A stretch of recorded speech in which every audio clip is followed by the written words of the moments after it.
오랜만에 의료원에 오게 되어서 언제 의료원에서 일했나 찾아봤더니 2008년부터니까 벌써 10여 년이 지나가고 있어서 깜짝 놀랐습니다. 시간이 흘러도 잃어버리지 않는 것은 의료원에서 경험한 짜릿한 경험들입니다. 원목실장이 되자마자 파업이 일어나서 매일 기도회를 열기도 했고 어려운 환자들을 만나 함께 기도하고 울기도 많이 했습니다. 한 번은 제자 아버지가 입원하게 되어서 가족들을 돌보게 되었습니다. 주치의 선생님께 물어보니까 수술을 하고 치료를 받으면 충분히 완쾌될 수 있다고 하였습니다.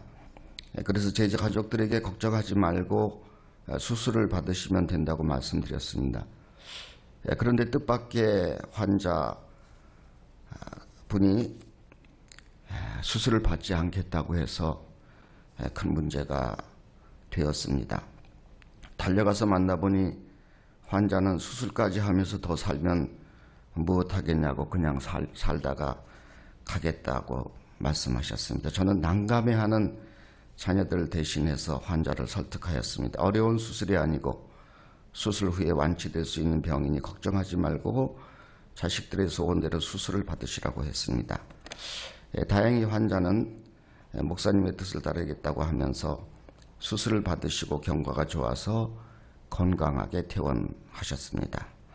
좋은 병원에서 좋은 의료진들에게 수술을 받고 퇴원하게 되었으니 온 가족이 기뻐하고 또 모든 사람들이 즐거워했습니다. 그런데 2달쯤 되었을까 제자에게 황급히 전화가 걸려왔습니다. 어젯밤에 아버님께서 돌아가셨다는 것입니다. 저는 순간 앞이 캄캄하였습니다. 혹시 수술이 잘못된 것이 아닐까? 어떻게 해야 하지? 악몽 같은 장면들이 머리를 스치고 지나가는데 견딜 수가 없었습니다. 국리 끝에 다른 제자에게 전화를 하여 어떻게 돌아가시게 되었는지 자세히 알아보라고 긴히 부탁을 하였습니다. 얼마 있다가 전화가 왔는데 그 수술 받아서 완쾌되신 아버님이 공원에서 스스로 목숨을 끊었다는 것이었습니다. 저는 또다시 패닉에 빠지지 않을 수 없었습니다. 달려가 보니 아버님은 자식들에게 유서를 남기고 스스로 하늘나라로 가셨습니다. 치매로 고생하는 너희 엄마를 간호하기도 힘든데 나까지 병들어 너희들 고생시키니 견딜 수가 없구나. 내가 먼저 하늘나라에 가니 엄마 잘 살펴다오. 저는 고인의 장례식을 집례하면서 가슴을 치며 후회하였습니다. 거울로 자신을 보면서 네가 목사냐 이 못된 놈아 어찌 환자의 마음을 그다지도 몰랐냐 하면서 한바탕 욕을 해댔습니다.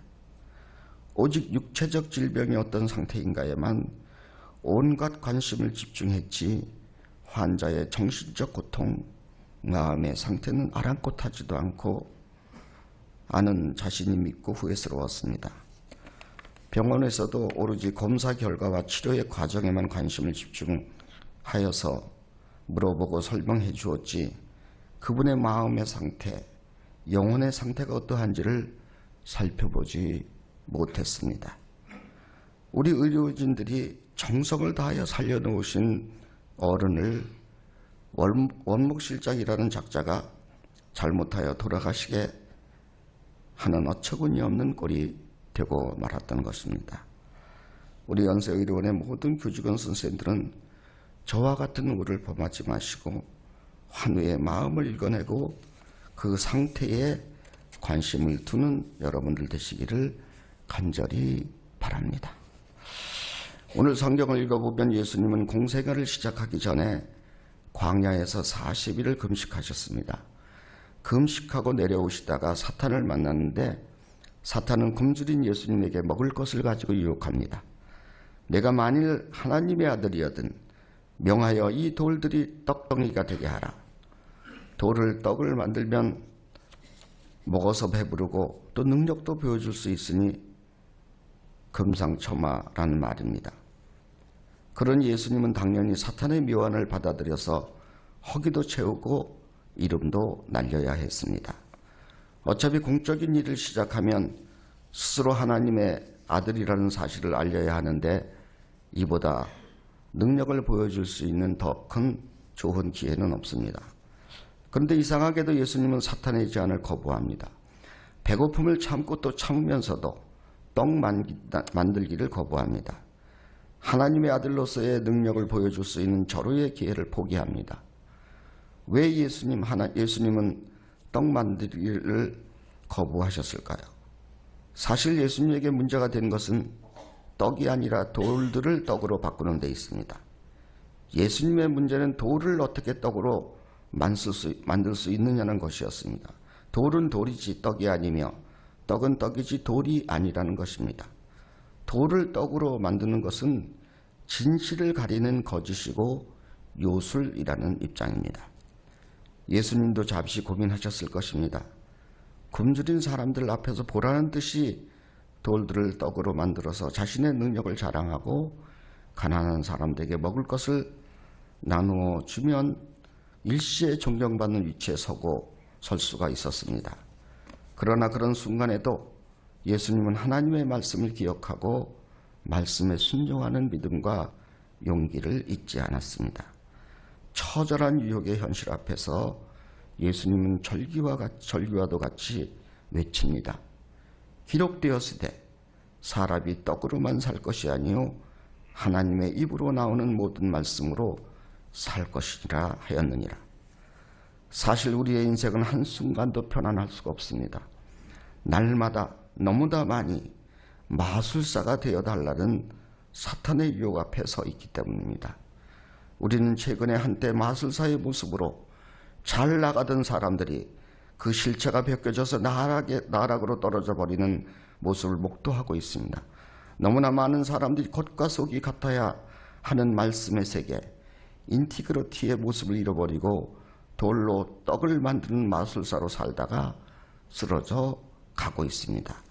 악한 바이러스, 사탄은 인간의 육체에만 있는 게 아닙니다. 온갖 정성을 다하여 고친 환우의 마음에도 사탄은 또다시 간계를 부리고 있습니다. 저는 너무나 애통하게도 제자의 아버지의 마음에 도사리고 있었던 사탄의 존재를 보지 못하였습니다. 하늘 우러러 부끄러움이 없기를 노래한 시인 윤동주는 연희 전문학교 졸업을 하면서 시집을 출판하고자 했지만 재정적인 문제 때문에 포기해야 했다고 합니다. 해방 후에 후쿠오카에서 옥사한 후에 하늘과 바람과 별과 시라는 이름으로 시집이 출판되었습니다.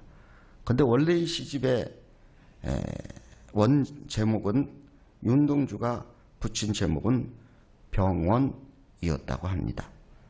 시인은 당시의 세상을 병원과 같이 질병이 난무하는 장소로 파악하고 있었던 것입니다. 병원이라는 시에는 이런 구절이 있습니다. 나도 모를 아픔에 오래 참다 처음으로 이곳에 찾아왔다. 그러나 나의 늙은 의사는 젊은이의 병을 모른다. 나한테는 병이 없다고 한다. 이 지나친 시련, 이 지나친 피로 나는 성내서는 안 된다. 의사 선생님은 건강하다고 하지만 그의 마음은 지치고 쓰러져 가고 있었던 것입니다. 우리 연세의료원을 찾아오는 환우들은 육체적인 질병만이 아니라 정신적인 질병, 마음의 병을 가지고 있는 분들입니다. 바이러스라는 외부의 사탄도 문제지만 번민과 좌절이라는 내부의 사탄이 더 문제입니다. 톨스토이는 사람은 무엇으로 사는가라고 하는 소설을 써서 우리에게 병원과 같은 세상에서 사탄을 물리치는 길을 알려주었습니다. 거지의 모습으로 세상에 버려진 천사 미하엘은 자기를 살려준 세븐 부부에게 이렇게 말합니다. 내가 인간이었을 때 무사히 살아갈 수 있었던 것은 나 자신이 내일을 여러 가지로 걱정하고 염려했기 때문이 아니라 지나가던 세몬과 그의 아내에게 사랑이 있어서 나를 가엾게 여기고 사랑에 주었기 때문입니다. 톨스토이는 진실한 사랑만이 사람을 살리는 길이라고 말합니다.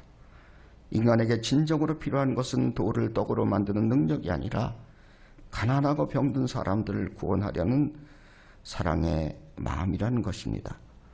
1904년에 세브란스 병원을 세우신 에프신 선생님은 17년 동안 연희 전문학교의 교장으로 오늘의 연세 캠퍼스를 조성하신 분이십니다. 1915년에 언더우드 선교사는 조선 기독교 학교를 설립하고 그 다음에 병으로 세상을 떠나셨습니다. 그래서 부교장이셨던 에비슨 선생님이 교장이 되어서 언더우드의 유업을 이어가게 되었는데, 그때 가장 큰 과제는 바로 이 신촌 교지를 구입하여서 캠퍼스를 조성하는 일이었습니다. 아마도 에비슨 선생님은 이 땅을 구입하여 후에 세브란스를 옮겨올 생각이었던 것 같습니다. 그는 당시 인허가권을 가지고 있었던 총독부의 토목과장 사카이데 나르비를 설득하여 겨우 학생 120명이었지만 30만 평의 넓은 땅을 구입하였습니다. 얼마나 큰 꿈을 가지고 있었는지 100년 후에 연세 캠퍼스를 생각한 것이죠. 크리스찬이었던 사카이데는 한국 청년들에 대한 에비슨의 사랑이 단순한 인간적인 것이 아니라 신앙적인 깊은 사랑이며 진정성이 있는 것이라고 하는 사실을 알게 되었습니다. 그래서 일본인 사카이데는 적극적으로 에비슨 선생님의 후원자가 되었고, 에비슨 선생님의 요청을 따라서 연희 전문학교의 초대 이사로 수고를 해 주었습니다. 에비슨 선생님이 계획한 연희와 세브란스의 합병은 먼 후일에 실현되었지만 그의 큰 꿈과 믿음, 진정성과 사랑은 떡이 아니라 말씀을 따르는 연세 정신에 녹아지고 특별히 연세의료원을 통하여 도저히 흐르는 거역할 수 없는 은혜의 강이 되었습니다. 우리 연세의료원 모든 교직원 선생님들은 환우들과 동료 선생님들을 사랑하되 인티그리티, 겉과 속이 하나인 진정성을 가진 마음으로 사랑하여야 하겠습니다. 눈에 보이는 외부의 바이러스뿐만 아니라 눈에 보이지 않는 내부의 바이러스까지도 말끔히 치유하는 우리 연세의료원, 그 중심에서 일하시는 교직원 선생님들이 되시기를 간절히 축원드립니다. 감사합니다.